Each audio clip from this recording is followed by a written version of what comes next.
ما در دو جهان غیر خدا یار نداریم، ما جز غم او هیچ دیگر کار نداریم. ما در دو جهان غیر خدا یار نداریم، ما جز غم او هیچ دیگر کار نداریم.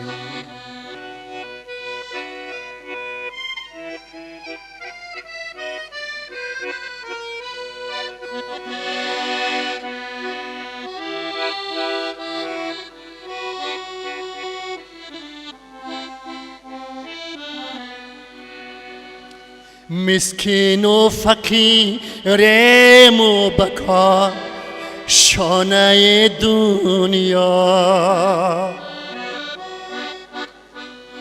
مسکین و فقیریم و بکا شانه دنیا،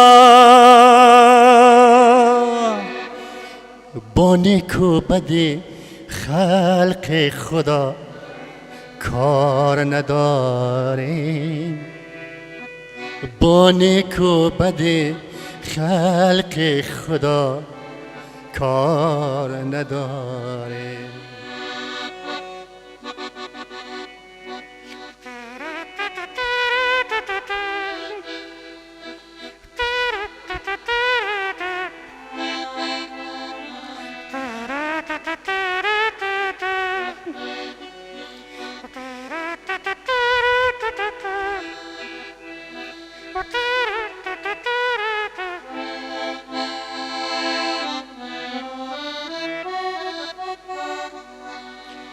ما شاخی درختیم و پر از میوه توحید، ما شاخی درختیم و پر از میوه توحید،